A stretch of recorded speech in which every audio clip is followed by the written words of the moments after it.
Hello friends, welcome to மக்கள் சேவை channel. இன்றைக்கி நம்ம ஒரு முக்கியமான இன்ஃபர்மேஷன் பற்றி தான் பார்க்க போகிறோம்.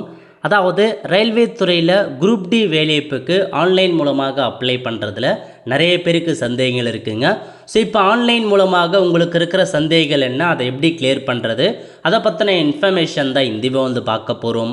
இந்த வீடியோ ஸ்கிப் பண்ணாமல் ஃபுல்லாக பாருங்கள். அது மட்டும் அல்ல, இந்த வீடியோ நிறைய பேருக்கு ஷேர் பண்ணுங்கள். ஃபஸ்ட்டு இந்த வெப்சைட்டை பண்ணிக்கோங்க. இந்த வெப்சைட்கான லிங்க்கை நான் டிஸ்கிரிப்ஷன் கொடுத்துட்றேன். rrb.chennai.government.in இதான் பார்த்தா அஃபிஷியல் வெப்சைட். ஓகே, இந்த வெப்சைட்டில் நோட்டிஃபிகேஷன் இருக்குது பாருங்கள். இந்த ஆப்ஷன் நீங்கள் கிளிக் பண்ணிங்க அப்படின்னா இந்த மாதிரி தான் ஒரு பேஜ் ஓப்பன் ஆகும். ரயில்வே துறையிலேருந்து குரூப் டிக்கான வேலைவாய்ப்பு பார்த்தா அறிவிச்சிருந்தாங்க. So almost online application open ஆகி 10 days கிட்ட ஆகுது. ஸோ கடைசி தேதி என்ன அப்படின்னா 2/3/2026. அதுக்குள்ளே அந்த வேலைக்கு நீங்கள் ஆன்லைன் மூலமாக அப்ளை பண்ணுங்கள். நீங்கள் அப்ளை பண்ண சொல்ல ஏதாச்சும் மிஸ்டேக் பண்ணிட்டீங்க அப்படின்னா அதை கரெக்ஷன் பண்ணிக்கலாம். எப்போ கரெக்ஷன் பண்ணலாம் அப்படின்னா 5/3/2026 14/3/2026 வரைக்கும் கரெக்ஷன் பண்ணிக்கோங்க. அதேமாரி அக்கௌண்ட் டீட்டெயில்ஸில் கரெக்ஷன்ஸ் பண்ண முடியாது, அப்ளிகேஷனில் மட்டும்தாங்க கரெக்ஷன்ஸ் பண்ண முடியும். அதையும் நோட் பண்ணிக்கோங்க. வேக்கன்சியை பொறுத்த வரைக்கும் 22,195 வேக்கன்சி கொடுத்துருக்காங்க. இந்த வேலைக்கு யார் யாரெல்லாம் அப்ளை பண்ணலாம், இதுக்கு தேவையான எலிஜிபிலிட்டி என்ன, எக்ஸாம் ப்ராசஸ் எப்படி இருக்க போது, உங்களுக்கான ஃபிசிக்கல் டெஸ்ட் எப்படி இருக்க போது, இதை பற்றின மொத்த இன்ஃபர்மேஷன் நம்ம சேனல் ஆல்ரெடி வீடியோ போட்டிருக்கோம். அதுக்கான லிங்க்கை நான் டிஸ்கிரிப்ஷன் கொடுத்துட்றேன். அந்த வீடியோ ஃபஸ்ட்டு பார்த்துட்டு அதுக்கப்புறம் நீங்கள் ஆன்லைன் மூலமாக அப்ளை பண்ண ஸ்டார்ட் பண்ணிக்கோங்க.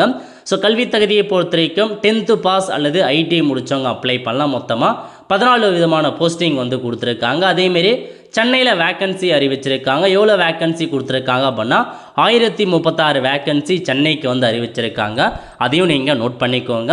எப்படி இந்த வேலைக்கு ஸ்டெப் பை ஸ்டெப்பாக ஆன்லைன் மூலமாக அப்ளை பண்ணுறது குறித்தும் நம்ம சேனலில் வீடியோ போட்டிருக்கேங்க. அதுக்கான லிங்கை நான் டிஸ்கிரிப்ஷன் கொடுத்துறேன். அந்த வீடியோவை பார்த்து நீங்களே ஆன்லைன் மூலமாக அப்ளை பண்ணிக்கலாம். இப்போ ஆன்லைனில் அப்ளை பண்ணுறதுல சந்தேகங்கள் இருக்குது, அதை குறித்து பார்க்கலாங்க. இதில் போயிட்டு அப்ளை ஆன்லைன் இருக்குது பாருங்கள். இந்த ஆப்ஷன் நீங்கள் கிளிக் பண்ணிங்க அப்படின்னா உங்களுக்கு இந்த மாதிரி தான் அப்ளை பண்ணுறதுக்கான ஒரு பேஜ் ஓப்பன் ஆகுங்க. ஸோ இதுக்கு முன்னாடி ரயில்வே துறையில் அக்கௌண்ட் வச்சுருக்கீங்க அப்படின்னா டேரெக்டாக நீங்கள் லாகின் பண்ணிக்கலாங்க. இல்லை இப்போ தான் நான் ஃபஸ்ட் டைம் ஆர்ஆர்பி எக்ஸாம் எழுதுகிறேன். கடந்த 2 வருஷம் 2024, 25, 26 நீங்கள் 3 வருஷத்தில் ஏதாச்சும் ஒரு எக்ஸாம் எழுதிருக்கீங்க அப்படின்னா உங்களுக்கு கண்டிப்பாக அக்கௌண்ட் இருக்கும். டேரெக்டாக லாகின் பண்ணிக்கோங்க. அக்கௌண்ட் இல்லாதவங்க கிரியேட் ஆன் அக்கௌண்ட் அப்படின்ற ஆப்ஷனை பயன்படுத்தி நீங்கள் அக்கௌண்ட் கிரியேட் பண்ணுற மாரி இருக்குங்க. ஸோ எப்படி அக்கௌண்ட் கிரியேட் பண்ணுறது அதுக்கு நம்ம சேனலில் போட்டிருக்கோம், பார்த்து தெரிஞ்சுக்கோங்க. அக்கௌண்ட் கிரியேட் பண்ணுறது ரொம்பவே சுலபமாக தான் இருக்கும். ஓகே, இப்போ நீங்கள் லாகின் பண்ணிக்கோங்க. லாகின் பண்ணுறதுக்கு 2 ஆப்ஷன்ஸ் கொடுத்துருக்காங்க. Login with Aadhaar. ஸோ நீங்கள் உங்கள் ஆதார் நம்பரை வச்சு நீங்கள் லாகின் பண்ணலாம், அல்லது அக்கௌண்ட் டீட்டெயில்ஸை வச்சும் லாகின் பண்ணலாம். உங்கள் மொபைல் நம்பர், மெயில் அட்ரஸ் கொடுத்துட்டு பாஸ்வேர்டு கேட்டிருக்காங்க. நீங்கள் அக்கௌண்ட் கிரியேட் பண்ண சொல்ல என்ன பாஸ்வேர்டு கொடுத்தீங்களோ அதை என்ட்ரு பண்ணிட்டு I am not a robot அப்படின்ற செக் பாக்ஸை நீங்கள் டிக் பண்ணிக்கோங்க. உங்களுக்கு ஒரு வேளை பாஸ்வேர்டு மறந்து போச்சு அப்படின்னா ஃபர்கட் பாஸ்வேர்டு அப்படின்ற ஆப்ஷனை பயன்படுத்தி நீங்கள் ரெட்ரைவ் பண்ணிக்கலாங்க. So once mail ID, mobile number, பாஸ்வேர்டை கொடுத்துட்டு லாகின் பண்ணிட்டீங்க அப்படின்னா உங்களுக்கு அடுத்த கட்டமாக ஓடிபி சென்ட் பண்ண சொல்லும். இந்த மாதிரி நீங்கள் லாகின் பண்ணுறதுக்கு 2 ஃபேக்டர் ஆதென்டிகேஷன் கேட்கும். ஸோ நீங்கள் மெயிலுக்கு ஓடிபி சென்ட் பண்ண போகிறீங்களா அல்லது ஃபோனுக்கான்னு கேட்கும். ஸோ நீங்கள் மெயிலுக்கும் சென்ட் பண்ணிக்கலாம் அல்லது ஃபோனுக்கும் சென்ட் பண்ணிக்கலாம். எதில் நீங்கள் சென்ட் பண்ணுறீங்களோ அதுக்கு உங்களுக்கு ஓடிபி வருங்க. ஸோ அந்த ஓடிபி நீங்கள் அப்படியே பார்த்து டைப் பண்ணுற மாரி இருக்கும். ஸோ ஓடிபி என்ட்ரு பண்ணி முடிச்சுட்டு கீழே உங்களுக்கு கொடுத்துருக்காங்க பாருங்கள் லாகின் ஆப்ஷன். ஸோ அந்த ஆப்ஷனை நீங்கள் கிளிக் பண்ணி லாகின் பண்ணிக்கலாங்க. ஸோ கண்டிப்பாக நீங்கள் அந்த ஓடிபி ஆதென்டிகேஷன் கொடுத்து தான் ஆகணும். ஓகே, கொடுத்துட்டு லாகின் பண்ணிங்க அப்படின்னா உங்களுக்கு லாகின் ஆகிட்டு இந்த மாதிரி ஒரு டேஷ்போர்ட் ஓப்பன் ஆகிடுச்சிங்க. இப்போ இதில் பாருங்கள் ஆன்லைன் அப்ளிகேஷன் இருக்குது. அந்த ஆப்ஷன் நீங்கள் கிளிக் பண்ணிங்க அப்படின்னா இதில் பாருங்கள் எந்த ஜோனுக்கு அப்ளை பண்ண போகிறீங்க அப்படின்னு கேட்டிருப்பாங்க. ஸோ வேரியஸ் போஸ்டின் லெவல் 1 அந்த மாதிரி கொடுத்துருக்காங்க. இதில் போய்ட்டு நீங்கள் எந்த ஆர்ஆர்பி ஜோன் அப்ளை பண்ண போகிறீங்க. ஸோ சென்னைக்கு அப்ளை பண்ண போகிறவங்க சென்னையை கிளிக் பண்ணிவிட்டு இந்த 2 டேர்ம்ஸ் அண்ட் கண்டிஷன்ஸ் கொடுத்துருக்காங்க. 2 டேர்ம்ஸ் அண்ட் கண்டிஷனை என்ட்ரு பண்ணிவிட்டு நெக்ஸ்ட்னு இருக்குது பாருங்கள். இந்த ஆப்ஷன் நீங்கள் கிளிக் பண்ணிங்க அப்படின்னா ஸோ இதில் ஒரு சில இன்ஃபர்மேஷன்ஸ் எல்லாமே ஆட்டோமேட்டிக்காக பார்த்தா அதுவாக அக்கௌண்ட்லேருந்து எடுத்துக்கோங்க. நீங்கள் ஒரு சில இன்ஃபர்மேஷன்ஸை மட்டும் ஃபில் பண்ணால் போதுமானது. இப்போது இதில் பாருங்கள் மெரிட்டல் ஸ்டேட்டஸ். நீங்கள் மேரிட்னா மேரிட் கொடுத்துக்கோங்க, அன்மேரிட்னா அன்மேரிட் செட் பண்ணிக்கோங்க. ரிலீஜன் ஹிந்துவா, முஸ்லீமா, கிறிஸ்டினா அப்படின்ற மாரி உங்களுக்கான மதம் என்ன அப்படின்னு செட் பண்ணிட்டு மதர் டங் உங்கள் தாய்மொழி தமிழ்னா தமிழ் கொடுத்துக்கோங்க, வேறு லாங்குவேஜ்னால் வேறு லாங்குவேஜ் நீங்கள் செட் பண்ணிக்கலாங்க. Next choice of language of examination. So லாங்குவேஜை பொறுத்த வரைக்கும் உங்களுக்கு எக்ஸாம் பொறுத்த வரைக்கும் சிங்கிள் எக்ஸாமினேஷன் வைக்கிறாங்க. எக்ஸாமை நீங்கள் தமிழ்லே எழுதிக்கலாங்க. ஸோ தமிழில் எழுத விருப்பம் இருக்கவங்க தமிழ் அப்படின்ற ஆப்ஷன் நீங்கள் கிளிக் பண்ணிக்கலாங்க. கிளிக் பண்ணிவிட்டு permanent visible mark of identification, உங்கள் உடம்பில் அங்கே அடையாளங்கள் ஏதாச்சும் இருக்குது, மச்சம் தழும்பு போன்ற அடையாளங்கள் இருக்குது அப்படின்னா 2 அடையாளங்கள் நீங்கள் கொடுக்குற மாரி இருக்குங்க. ஸோ 2 அடையாளங்களை மென்ஷன் பண்ணிக்கோங்க. தெரியாதவங்க உங்கள் டிசிலே மென்ஷன் பண்ணியிருப்பாங்க, அதை பார்த்து தெரிஞ்சுக்கோங்க. ஸோ முக்கியமான இன்ஃபர்மேஷன் கம்யூனிட்டிக்கான இன்ஃபர்மேஷன். அதாவது நீங்கள் எஸ்சி அப்படின்னா பிரச்சனை இல்லை, எஸ்டி அப்படின்னாலும் பிரச்சனை இல்லை. டேரெக்டாக தமிழக அரசு வழங்கக்கூடிய எஸ்சி எஸ்டி சர்டிஃபிகேட்டை நீங்கள் ப்ரொவைட் பண்ணிக்கலாங்க. ஒருவேளை நீங்கள் பிசி எம்பிசி டிஎன்சியாக இருக்கீங்க அப்படின்னா நீங்கள் ஓபிசிக்கு கீழே தாங்க வருவீங்க. அதனால் ஓபிசி சர்டிஃபிகேட் இருந்தால் மட்டும்தான் உங்களால் அப்ளை பண்ண முடியுங்க. ஸோ கண்டிப்பாக ஓபிசி இல்லாதவங்க சீக்கிரமாக அப்ளை பண்ணி வாங்கிட்டு அதுக்கப்புறம் கூட அப்ளை பண்ண பாருங்கள். பிசி எம்பிசி டிஎன்சி சார்ந்தவங்க ஓபிசி கீழே தான் வருவீங்க. ஏன்னா ஓபிசி இருந்தால் தான் உங்களுக்கு ரிசர்வேஷன் கிடைக்குங்க. ஸோ உங்களுக்கு ஓபிசிலாம் இல்லை, என்னால் இப்போதைக்கு வாங்க டைம்லாம் இல்லை அப்படின்றாங்க. அன்ரிசர்வ்ட் கேட்டகரி அப்படின்ற ஆப்ஷன் நீங்கள் கிளிக் பண்ணிக்கலாங்க. யார் கிளிக் பண்ணலாம் அப்படின்னா OC category, BC MBC DNC இவங்க அன்ரிசர்வ்ட் கேட்டகரியை கிளிக் பண்ணிக்கோங்க. இதுவே நீங்கள் பாருங்கள் பிசி எம்பிசி டிஎன்சி ஓபிசி வாங்க முடியும் அப்படின்னா நீங்கள் ஓபிசி ஆப்ஷனை கிளிக் பண்ணி அப்ளை பண்ணிக்கலாங்க. அப்ளை பண்ணிட்டு நான் கிரீமி லேயரான்னு மென்ஷன் பண்ணணும். கிரீமி லேயர் அப்படின்னா உங்களுடைய குடும்ப ஆண்டு வருமானம் 8 லட்ச ரூபாய்க்கு மேலே இருக்கணும் கிரீமி லேயர். நான் கிரீமி லேயர் அப்படின்னா ஆண்டு வருமானம் 8 லட்ச ரூபாய்க்குள்ளே இருக்கணும். நான் கிரீமி லேயருக்கு தான் ரிசர்வேஷன் கிடைக்குங்க, அதையும் நோட் பண்ணிக்கோங்க. அதுக்கப்புறம் என்ன கம்யூனிட்டியை சார்ந்தவங்க உங்களுடைய ஓபிசி சர்டிஃபிகேட் நம்பர், ஜாதி சர்டிஃபிகேட் நம்பர். நிறைய பேர் என்ன பண்ணுறாங்க அப்படின்னா ஓபிசி செலக்ட் பண்ணிவிட்டு நார்மலாக வச்சுருக்க பிசி எம்பிசிக்கான சர்டிஃபிகேட் நம்பர்லாம் கொடுக்குறீங்க. அந்த மாதிரி கொடுக்கக்கூடாது. ஓபிசி அப்படின்னா ஓபிசிக்கான சர்டிஃபிகேட் நம்பர் தான் கொடுக்கணும். அதுக்கப்புறம் உங்கள் ஜாதி சர்டிஃபிகேட் எந்த அதிகாரி கொடுத்தாங்க, தாசில்தாரை சைட் பண்ணிட்டு ஓபிசி சர்டிஃபிகேட் எந்த ஸ்டேட்டில் கொடுத்தாங்க, அதேமாரி உங்களுக்கு எந்த தேதியில் அந்த சர்டிஃபிகேட் ஓபிசி கொடுத்தாங்க அப்படின்றத ஃபில் பண்ணுங்கள். எஸ்சி எஸ்டி அப்படின்னா உங்களுக்கு ஒரே மாதிரி ப்ராசஸ் தான் இருக்க போகுதுங்க. அதாவது நீங்கள் என்ன கேஸ்ட்டு, எஸ்சியில் என்ன கேஸ்ட்டு நீங்கள் இருக்கீங்க, ஸோ உங்களுக்கான ஜாதி சர்டிஃபிகேட் நம்பர் என்ன, ஜாதி சர்டிஃபிகேட் யார் கொடுத்தாங்க, தாலுக்கு மேஜிஸ்ட்ரேட்டை கிளிக் பண்ணிட்டு எந்த ஸ்டேட்டில் கொடுத்தாங்க, அதுக்கப்புறம் எந்த தேதியில் ஜாதி சர்டிஃபிகேட் கொடுத்தாங்க. நெக்ஸ்ட்டு பாருங்கள் எஸ்சி எஸ்டிக்கு மட்டும் ட்ரெயின் பாஸ் ஃப்ரீயாக ப்ரொவைட் பண்ணுறாங்க. நீங்கள் எங்கே எக்ஸாம் எழுத போகிறாலும் சரி உங்களுக்கு ட்ரெயின் பாஸ் கொடுத்துருவாங்க. அது வேணும் அப்படின்னா எஸ் கொடுத்துட்டு நியரஸ்ட் ரயில்வே ஸ்டேஷன், உங்கள் நியரஸ்ட் ரயில்வே ஸ்டேஷன் எதுவும் அதை மென்ஷன் பண்ணிவிட்டு ஜாதி சர்டிஃபிகேட் தமிழக அரசால் வழங்கக்கூடிய அந்த எஸ்சிக்கான ஜாதி சர்டிஃபிகேட்டை நீங்கள் அப்லோட் பண்ண பாருங்கள். 4 கேபிக்குள்ளே 400 கேபிக்குள்ளே சேம் அதே மாதிரி தான் எஸ்டிக்கும் நீங்கள் ஃபில் பண்ண போகிறீங்க. எந்த மாற்றமும் இல்லை. அன்ரிசர்வ்ட் கேட்டகரி அப்படின்னா நீங்கள் எதுவுமே ஃபில் பண்ண மாட்டீங்க, அதனால் ஒன்றுமே பிரச்சனை இல்லை. எக்கனாமிக்கல் வீக்கே செக்ஷனாக அதுக்கான ஆப்ஷன்ஸை நீங்கள் ஃபில் பண்ண போகிறீங்க. ஸோ நோட் பண்ணிக்கோங்க, மற்றவங்களுக்கு பிரச்சனை இல்லை. பிசி எம்பிசி டிஎன்சி மட்டும் ஓபிசி கொடுத்து அப்ளை பண்ண பாருங்கள். அதுக்கப்புறம் அட்ரஸ் கேட்டிருக்காங்க. முதல்ல ப்ரெசன்ட் அட்ரஸ், அதுக்கப்புறம் பர்மனெண்ட் அட்ரஸ் கேட்டிருக்காங்க. ஸோ அட்ரஸ் பற்றி உங்களுக்கே தெரிஞ்சிருக்கும். ஸ்டேட் என்ன, அதுக்கப்புறம் டிஸ்ட்ரிக்ட் என்ன, அது எல்லாமே மென்ஷன் பண்ணிவிட்டு ஃபுல் அட்ரஸ் கேட்டிருக்காங்க. ஃபுல் அட்ரஸை கொடுத்துட்டு ஸோ நியரஸ்ட்டாக இருக்க சிட்டி நேம் என்ன, பின்கோடு என்ன, அதெல்லாம் நீங்கள் மென்ஷன் பண்ணுற மாரி இருக்குது. மென்ஷன் பண்ணிவிட்டு போஸ்டல் அட்ரஸும், அதாவது ப்ரெசன்ட் அட்ரஸும் பர்மனெண்ட் அட்ரஸும் ஒன்றா இருக்குது அப்படின்னா இந்த இடத்துல ஒரு ஆப்ஷன்ஸ் கொடுத்துருக்காங்க, செக் பாக்ஸ், அதை டிக் பண்ணிவிட்டு சேவ் கொடுத்துட்டு நெக்ஸ்ட்டு கிளிக் பண்ணிங்க அப்படின்னா அடுத்த பேஜ் ஓப்பன் ஆகும். நெக்ஸ்ட்டு ஒரு சில ஸ்பெஷல் ரிசர்வேஷன் கேட்டகரி பற்றி கேட்டிருக்காங்க. ஆல்மோஸ்ட் ஃபில் பண்ண தெரிஞ்சிருக்குங்க. அதாவது நீங்கள் எக்ஸ் சர்வீஸ் மேனான்னு கேட்டிருக்காங்க. எக்ஸ் சர்வீஸ் மேன் அப்படின்னா எஸ் ஆர் நோ அப்படின்ற ஆப்ஷனை இங்கே கிளிக் பண்ணிக்கலாங்க. டிஃப்ரெண்ட் ஏபிள் பர்சனாக இருக்கீங்க அப்படின்னா எஸ் கொடுத்து உங்களுக்கான கேட்டகரி என்ன பர்சனே அதுக்கான சர்டிஃபிகேட் நம்பர் என்ன எல்லாமே கொடுத்துக்கோங்க. இல்லைன்றவங்க நோ சைட் பண்ணிக்கலாங்க. நெக்ஸ்ட்டு ஸ்க்ரைப் டீட்டெயில்ஸ், அதாவது உங்களுக்கு ஸ்க்ரைப் தேவைப்படுது, அதாவது எக்ஸாம் எழுத டிஃபிகல்ட்டியாக இருக்குது, உங்களால் எக்ஸாம் எழுத முடியாது அப்படின்றவங்க இன்னொருத்தர் நீங்கள் நிர்ணயம் செய்யலாங்க. உங்களுக்கு பதிலாக எக்ஸாம் எழுத நீங்கள் கூட இருப்பீங்க, நீங்கள் ஆன்சர் சொல்ல அவங்க எழுதுவாங்க. அதுக்காக ஸ்க்ரைப் தேவையான்னு கேட்டிருக்காங்க. ஸோ எஸ் கொடுத்து அதுக்கான இன்ஃபர்மேஷன் ஃபில் பண்ணுங்கள். இல்லை அந்த மாதிரிலாம் எதுவுமே நானே எக்ஸாம் எழுதுகிறேன் அப்படின்றவங்க நோ அப்படின்ற ஆப்ஷன் நீங்கள் சைட் பண்ணிட்டு ஸோ நீங்கள் எக்கனாமிக்கல் பேக்வேர்ட் கிளாஸஸாக இருக்கீங்க அப்படின்னா எஸ் கொடுத்துக்கோங்க. இல்லைன்றவங்க நோ சைட் பண்ணிக்கோங்க. அதுக்கப்புறம் detail of serving railway application, நீங்கள் ரயில்வே இந்தியன் ரயில்வேல எம்ப்ளாயாக இருக்கீங்க அப்படின்னா எஸ் கொடுங்க. இல்லை அப்படின்றவங்க நோ சைட் பண்ணிக்கோங்க. அதுக்கப்புறம் கரண்ட்டாக என்னமான ஒர்க் பண்ணுறீங்க, சென்ட்ரல் கவர்மெண்ட்டா, ஸ்டேட் கவர்மெண்ட்டா, பப்ளிக் செக்டார் அந்த மாதிரி ஒர்க் பண்ணுறவங்க அதுக்கான ஆப்ஷன் கிளிக் பண்ணிக்கோங்க. இந்த 3மே வரல அப்படின்றவங்க நாட் அப்ளிகேபிள் கிளிக் பண்ணிக்கலாங்க. அதுக்கப்புறம் நீங்கள் ரயில்வே துறையில் அப்ரெண்டிஸ்ஷிப் முடிச்சிருக்கீங்க அப்படின்னா எஸ் அப்படின்ற ஆப்ஷன் நீங்கள் கிளிக் பண்ணிவிட்டு எந்தமான ட்ரேட், ஸோ ஃபிட்டராக கார்பெண்டராக எந்தமான ட்ரேடில் முடிச்சிருக்கீங்க, எப்போலேருந்து எப்போ வரைக்கும் ட்ரைனிங் எடுத்தீங்க, ஸோ ரிசல்ட் வந்துருச்சா இல்லையா அது எல்லாமே நீங்கள் ஃபில் பண்ணிவிட்டு அதுக்கான சர்டிஃபிகேட் நம்பர் என்ன, சர்டிஃபிகேட் டேட் என்ன, எவ்வளோ மதிப்பெண் எடுத்தீங்க அதெல்லாம் ஃபில் பண்ணிக்கோங்க. அப்ரெண்டிஸ்ஷிப் ரயில்வேல அப்ரெண்டிஸ்ஷிப் முடிக்கல அப்படின்றவங்க நோ அப்படின்ற ஆப்ஷன் நீங்கள் கிளிக் பண்ணிக்கோங்க. ஓகே, அதுக்கடுத்து என்ன கேட்டிருக்காங்க அப்படின்னா பேங்க் டீட்டெயில்ஸ் கேட்டிருக்காங்க. எதுக்காக நம்ம பேங்க் டீட்டெயில்ஸ் கொடுக்குறோம் அப்படின்னா, இப்போ நீங்கள் பேமெண்ட் பண்ணுவீங்க ரயில்வே எக்ஸாமுக்கு, எக்ஸாம் முடிச்சதுக்கப்புறம் அதுக்கான அமௌண்ட்டை ரீஃபண்ட் பண்ணிடுவாங்க. அதனால் உங்கள் பேங்க் அக்கௌண்ட்டே வந்து கொடுக்க பாருங்கள். முதல்ல நேம், அதாவது உங்கள் பேங்க்கில் யார் நேம் இருக்கோ உங்கள் நேம் கொடுத்துட்டு account number, bank account number என்ன, ஸோ கன்ஃபார்ம் பேங்க் அக்கௌண்ட்டில் போய்ட்டு திரும்ப பேங்க் அக்கௌண்ட் நம்பரை கொடுத்துட்டு உங்கள் ஐஎஃப்எஸ்சி கோடை நீங்கள் என்ட்ரு பண்ணிட்டு கன்ஃபார்ம் கொடுத்தீங்க அப்படின்னா உங்கள் பேங்க் நேம் என்ன, பேங்க் அட்ரஸ் எல்லாமே வந்துடுங்க. முடிஞ்சது. எல்லாமே கரெக்டாக இருக்கான்னு செக் பண்ணி பார்த்துட்டு நெக்ஸ்ட்டு கிளிக் பண்ணிங்க அப்படின்னா உங்களுக்கு இந்த பேஜ் சேவ் ஆகிட்டு அடுத்த பேஜ் வந்து ஓப்பன் ஆகுங்க.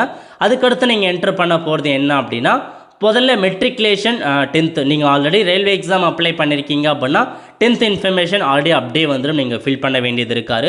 முதலாக ட்ரை பண்ணுறவங்க குவாலிஃபிகேஷனில் போயிட்டு மெட்ரிகுலேஷன் எஸ்எல்சி சைட் பண்ணிட்டு 10th எந்த ஸ்டேட்டில் படிச்சிங்க, எந்த டிஸ்ட்ரிக்டில் படிச்சிங்க அப்படின்னு ஃபில் பண்ணணும். போர்டு ஸ்டேட் போர்டில் படிச்சிங்களா சிபிஎஸ்சி அப்படின்னு டைப் பண்ணிவிட்டு டேட் ஆஃப் பாசிங் 10th எந்த இயரில் நீங்கள் பாஸ் பண்ணீங்க, 10th roll number, 10th certificate நம்பரை என்ட்ரு பண்ணிட்டு ஆடு கொடுத்தீங்க அப்படின்னா 10th வந்து ஆட் ஆகிடுங்க.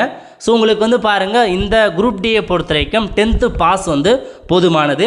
இல்லை நீங்கள் எக்ஸ்ட்ராவாக வந்து பார்த்தீங்க அப்படின்னா நேஷனல் அப்ரெண்டிஸ்ஷிப் முடிச்சிருக்கீங்க அப்படின்னா அதை நீங்கள் ஆட் பண்ணிக்கலாம். ஸோ என்னமான ட்ரேடில் எனி டிசிப்ளின் கொடுத்துட்டு அந்த நேஷனல் அப்ரெண்டிஸ்ஷிப் எந்த ஸ்டேட்டில் எந்த டிஸ்ட்ரிக்டில் முடிச்சிங்க, எந்த டிஸ்ட்ரிக்டில் எந்த இன்ஸ்டியூட்டில் படிச்சிங்க, டேட் ஆஃப் பாசிங் எப்போ, அதுக்கான சர்டிஃபிகேட் நம்பர் என்ன, சர்டிஃபிகேட் எந்த சர்டிஃபிகேட் கொடுத்தாங்க, நேஷனல் சர்டிஃபிகேட்டா ஸ்டேட் சர்டிஃபிகேட்டா அப்படிலாம் ஃபில் பண்ணிக்கலாங்க.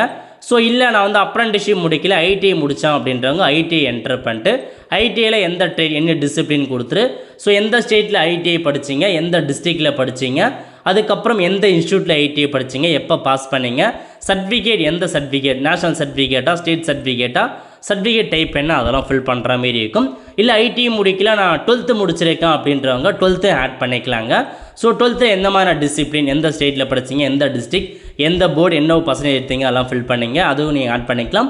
டிகிரி முடிச்சிருக்கீங்க அப்படின்னா பேச்சுலர் டிகிரியை சைட் பண்ணிட்டு என்ன மாதிரி டிகிரி முடிச்சிங்க, எல்லா டிகிரியுமே வந்திருக்கு, நீங்கள் முடித்த டிகிரியை சைட் பண்ணிட்டு ஸோ எக்ஸிஸ்டிங் கோர்ஸ் என்ன, எந்த ஸ்டேட்டில் டிகிரி படிச்சிங்க, எந்த டிஸ்ட்ரிக்டில் படிச்சிங்க, எந்த யூனிவர்சிட்டி அதெல்லாமே ஃபில் பண்ணுற மாரி இருக்கும்.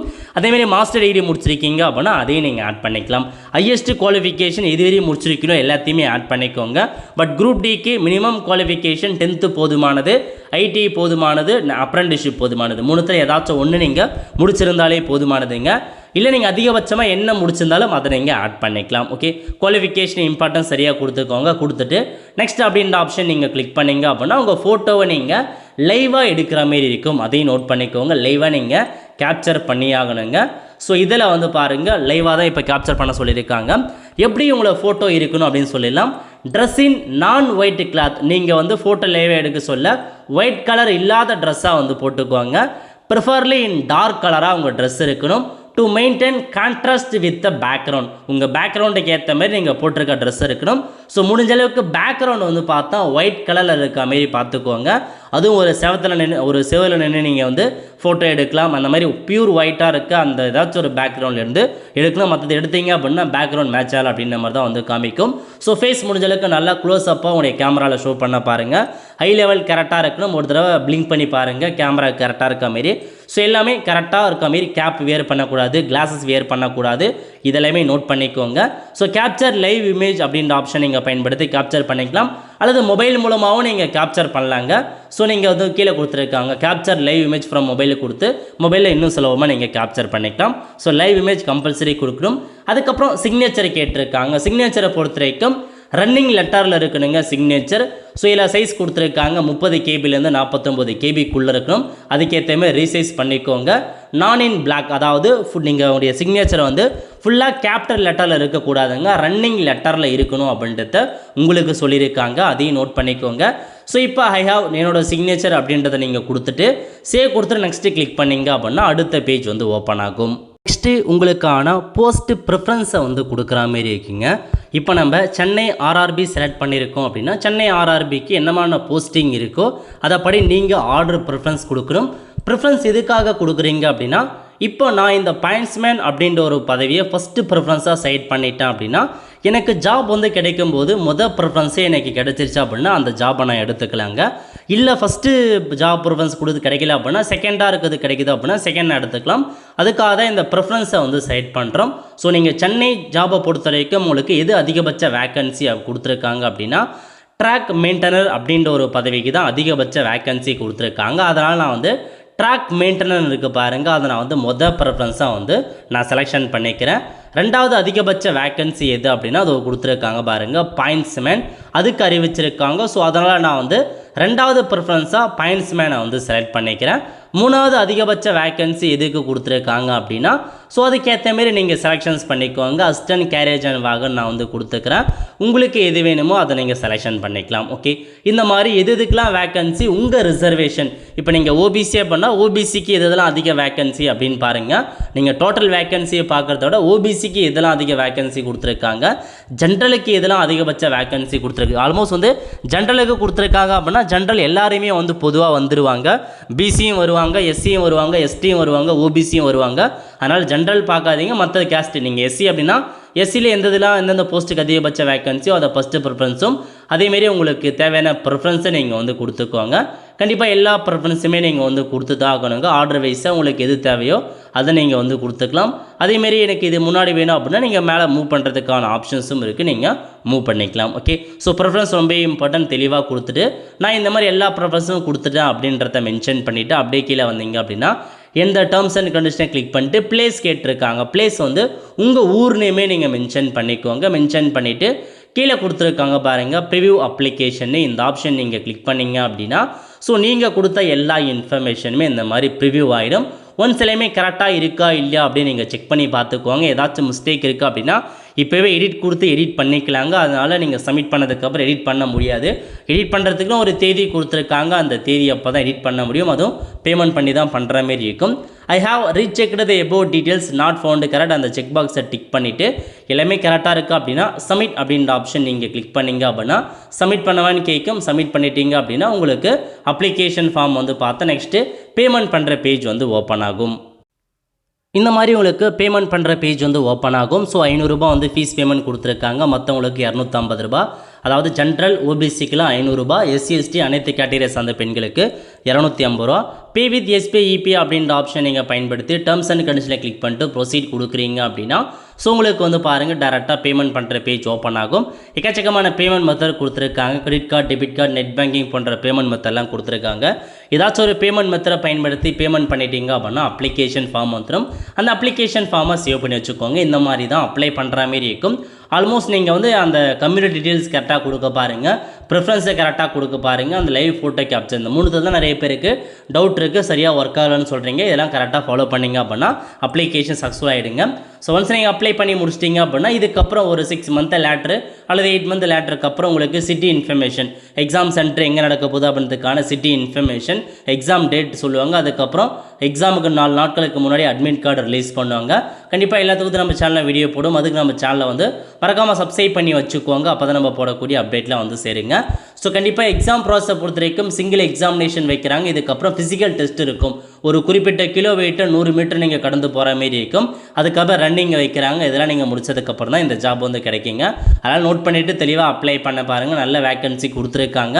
ஸோ இந்த மாதிரி ஜாப் இதுக்கப்புறம் அடுத்த வருஷம் தான் வரும். அதனால் இப்போயே அப்ளை பண்ணிக்கோங்க. 10th குவாலிஃபிகேஷன் அப்படின்றதுல நிறைய பேர் அப்ளை பண்ணுவாங்க.